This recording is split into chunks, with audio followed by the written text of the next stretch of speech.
Hos les Ningen. Aujourd'hui, on va parler d'un personnage qui jusqu'à il n'y a pas très longtemps était l'antagoniste le plus puissant de Dragon Ball.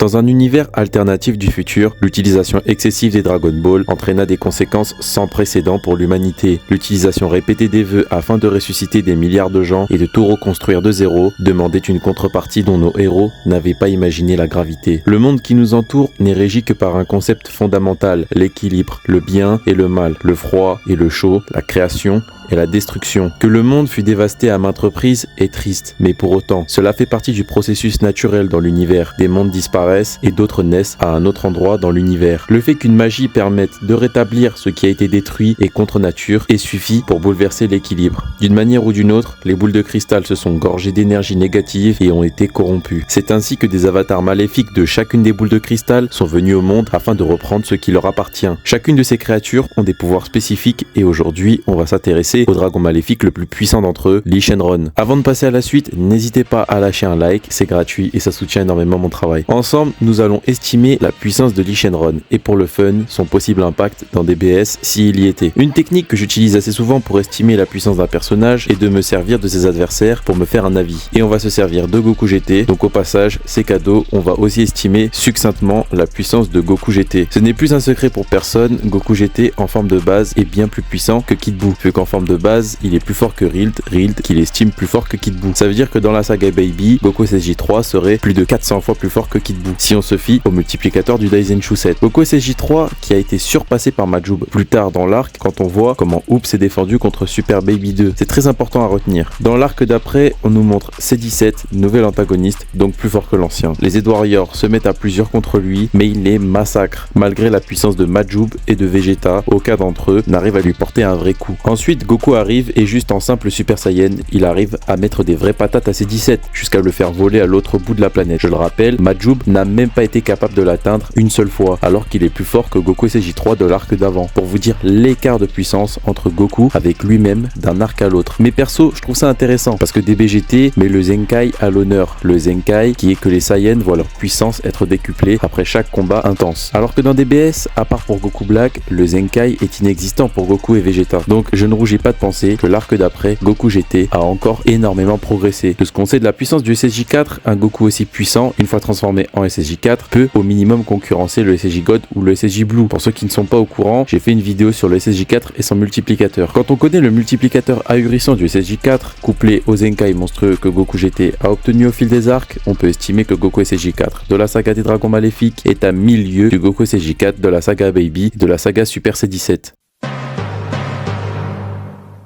Lee Shenron est apparu sous deux formes de puissance complètement différentes. La première est sa forme initiale et la deuxième est quand il collectera la puissance des autres dragons maléfiques. Dans sa première forme, il creuse déjà un écart gigantesque avec Goku SSJ4 et les autres dragons maléfiques. Goku dira que c'est le ki le plus grand qu'il n'ait jamais ressenti. Un peu plus tard, la Z-Team arrive et donne leur énergie à Goku. Il ne s'agit plus de lui remplir simplement ses réserves d'énergie comme dans la saga Baby. Là, ce rituel lui octroie un power-up énorme, au point qu'il malaxe Lee Shenron. On peut estimer ce power-up allant de 3 à 10 fois la puissance initiale de Goku SSJ4. Après, ce n'est que mon estimation, donc ça vaut ce que ça vaut. Tout ce qu'on sait, c'est que la plupart du temps, les rituels octroient un sacré boost de puissance. Acculé, Lee Shenron s'empare des Dragon Ball et s'octroie le pouvoir de tous les dragons maléfiques, devenant ainsi Omega Shenron. En plus de bénéficier de tous leurs pouvoirs respectifs et de les accumuler, Omega Shenron dira que cette transformation a à minima multiplié sa puissance par 10. En obtenant cette puissance, il détruira Goku. Vegeta arrive, se transforme lui aussi en SSJ4 et joint ses forces à celles de Goku, mais rien ne change, ils se font toujours détruire. Désemparés, Goku et Vegeta fusionnent pour devenir Gogeta SSJ4.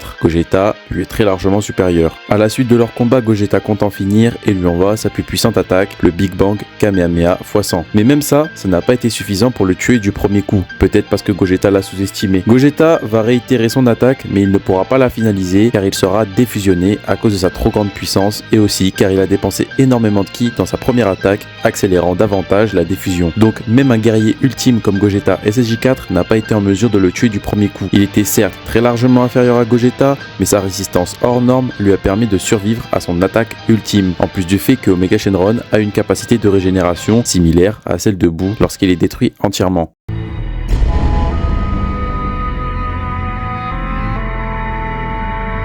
Alors, quel impact aurait-il s'il avait fait son apparition dans l'anime Dragon Ball Super? Eh bien, c'est pas si évident. Déjà, rien qu'en Lee Shenron, je le mettrais au-dessus du niveau SSJ Blue, vu la facilité avec laquelle il a malaxé Goku SSJ4 à leur premier affrontement. Un Goku SSJ4 qui, je le rappelle, est à des kilomètres du Goku SSJ4 de l'arc Baby. Ensuite, Goku SSJ4 power-up et malaxe Lee Shenron à son tour. Et pour reprendre l'avantage, Lee Shenron passe en Omega, où il devient une dizaine de fois plus fort. C'est là que selon moi, Omega Shenron a une puissance qui se rapproche d'un Blue Evolution et peut-être plus, vu que Gogeta SSJ4 n'a pas été capable de le one-shot. D'ailleurs, il ne faut absolument pas sous-estimer la puissance de Gogeta SSJ4. Au bout de 2-3 attaques et d'une attaque finale, il a défusionné à cause de sa trop grande puissance. Alors que Gogeta Blue a eu le temps d'enchaîner Broly à volonté et de lâcher son meilleur Kamehameha sans défusionner. Je ne suis pas en train de dire que Gogeta SSJ4 serait plus fort, mais que Gogeta GT et Gogeta DBS ne sont pas très éloignés niveau puissance. Ce qui me choque, c'est que malgré ça, son attaque finale n'a même pas one-shot Omega Shenron, montrant la robustesse du personnage. C'est pour ça que pour moi, Omega Shenron pourrait au minimum offrir un beau combat aux guerriers les plus puissants du tournoi du pouvoir, avec pour meilleur atout ses multiples capacités et sa robustesse à toute épreuve. Je le mettrai sans hésiter entre un Blue Evolution et un Jiren.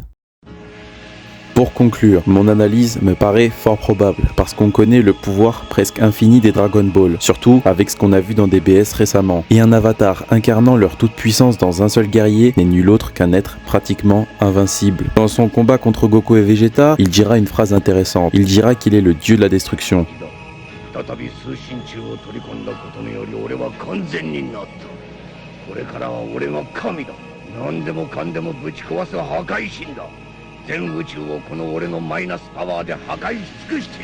Alors c'est pas un Akaishin tel qu'on les connaît dans DBS, mais ce qu'il nous dit, c'est que c'est un dieu qui est né pour détruire, afin de rétablir l'équilibre qui a été rompu à cause de l'utilisation répétitive des Dragon Ball. Et quand on connaît le lore des Dragon Ball, leur histoire, on sait que les toutes premières ont été créées par le dieu dragon Zarama. Donc peut-être que Lee Shenron est un avatar maléfique de Zarama. Étant issu de Dragon Ball moins puissante que les Super Dragon Ball, il n'aurait donc qu'une fraction du pouvoir de Zarama, mais une fraction quand même, et suffisante pour faire de lui un dieu.